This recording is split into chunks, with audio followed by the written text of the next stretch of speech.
The National Electrical Code, specifically Article 350, provides comprehensive guidelines for the installation of electrical conduits, including direct burying. It is generally recommended to use spacers in direct buried conduit installations to support the conduits and prevent them from crushing or deforming. Spacers help maintain the proper separation between conduits, which is crucial for heat dissipation and preventing damage. In addition to the NEC, the IEEE Standard 81 provides guidelines for the installation of underground electrical systems, including direct buried conduits. Furthermore, the U.S. Department of Energy's Conduit Installation Guide offers guidance on the selection and installation of conduits, including direct burying. Eaton's Conduit Handbook provides information on conduit types, materials, and installation methods, including direct burying. When direct burying conduits, several factors must be considered to ensure a safe and reliable installation. Firstly, the type of conduit used is critical.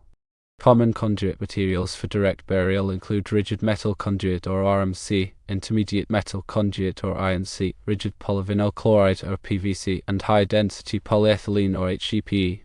RMC and INC offer excellent physical protection but are more expensive than PVC and HDPE. PVC and HDPE are lightweight, corrosion-resistant, and cost-effective but may require additional protection in areas with heavy traffic or rocky soil. Secondly, the burial depth is crucial. The NEC specifies minimum burial depths for different conduit types and voltage levels. Generally, conduits carrying higher voltages require deeper burial to prevent accidental contact.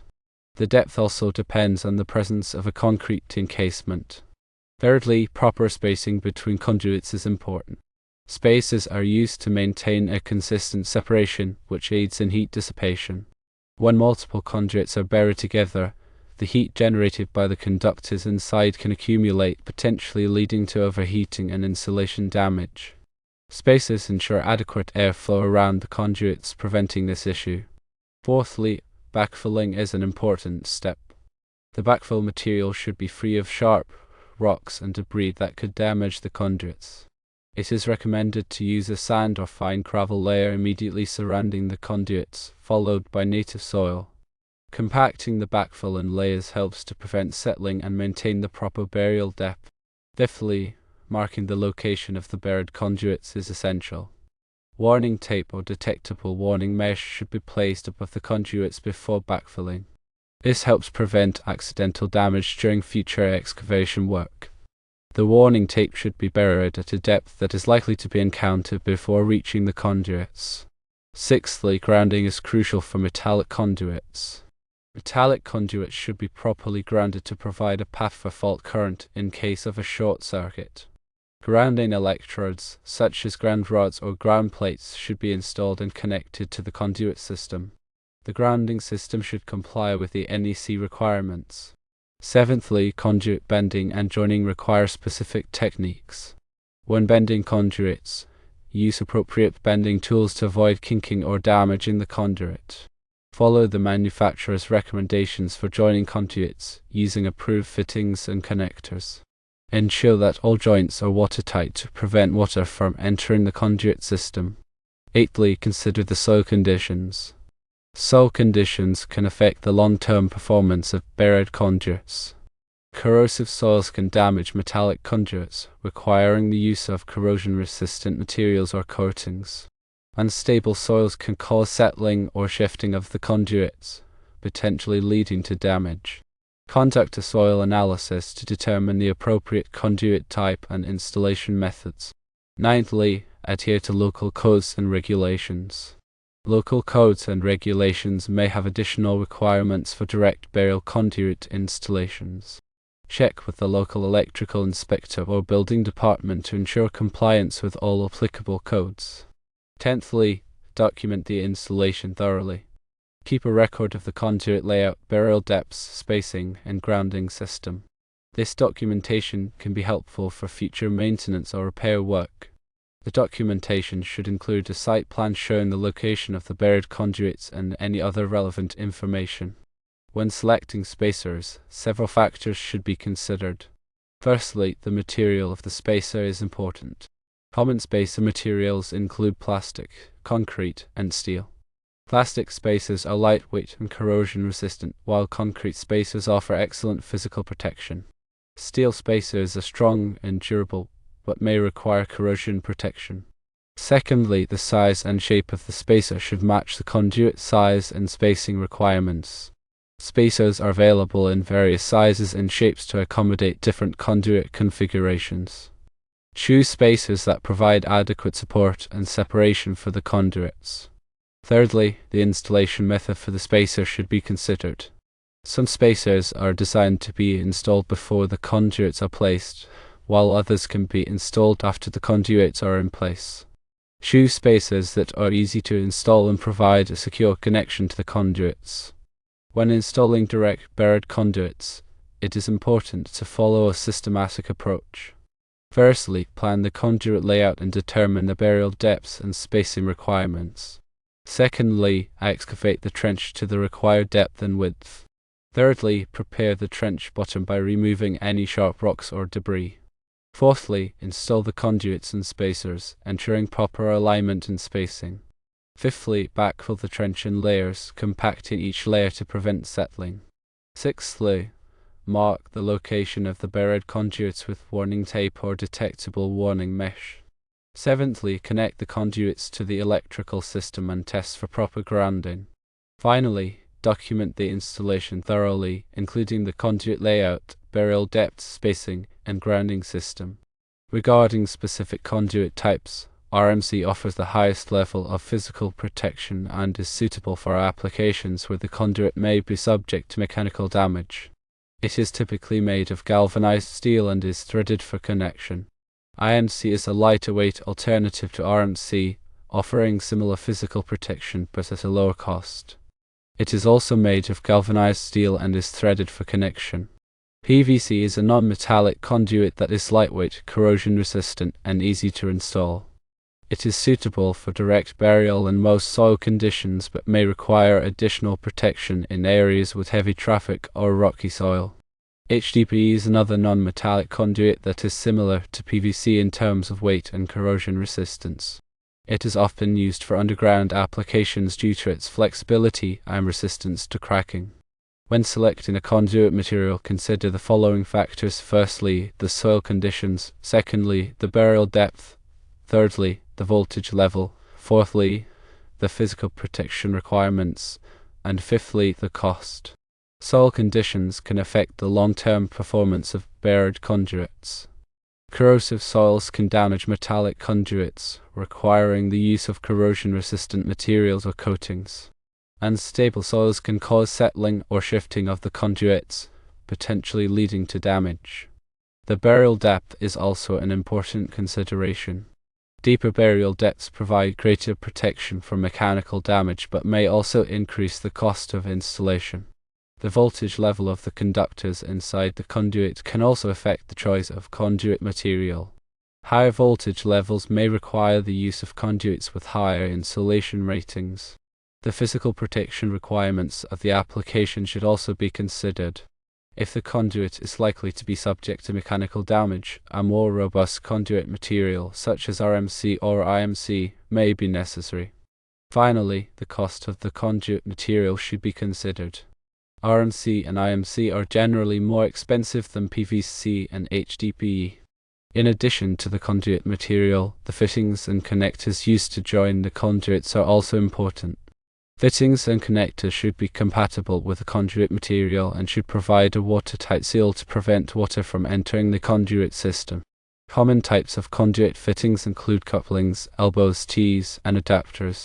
Couplings are used to join two sections of conduit together. Elbows are used to change the direction of the conduit run. Tees are used to create a branch in the conduit run. Adapters are used to connect conduits of different sizes or materials. When installing conduit fittings, follow the manufacturer's recommendations for proper installation. Ensure that all connections are tight and watertight. Use appropriate tools for tightening the fittings to avoid damaging the conduit or the fitting. Grounding is a critical aspect of direct burial conduit installations. Metallic conduits should be properly grounded to provide a path for fault current in case of a short circuit. Grounding helps to protect people and equipment from electrical shock. The NEC specifies the requirements for grounding electrical systems. Grounding electrodes, such as ground rods or ground plates, should be installed and connected to the conduit system. The grounding electrode should be installed in accordance with the NEC requirements. The grounding conductor should be sized appropriately for the size of the circuit conductors. The grounding conductor should be connected to the conduit system using approved grounding fittings. In addition to grounding the conduit system, it is also important to ground the equipment that is connected to the electrical system. Equipment grounding conductors should be run with the circuit conductors and connected to the equipment grounding terminals. The equipment grounding conductors should be sized appropriately for the size of the circuit conductors.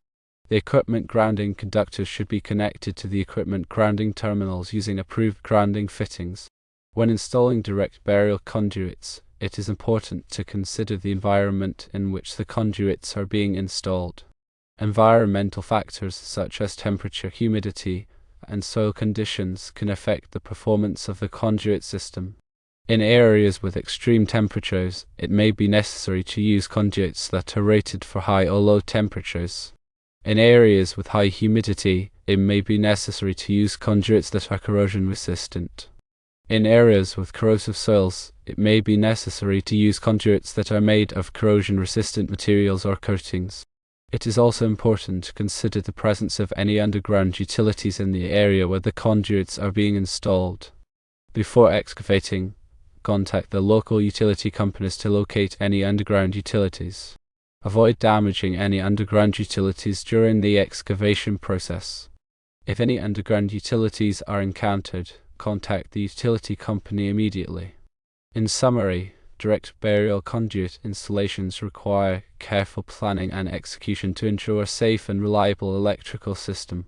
By following the NEC guidelines, using appropriate materials and techniques, and considering the environmental factors, you can create a durable and long-lasting conduit system.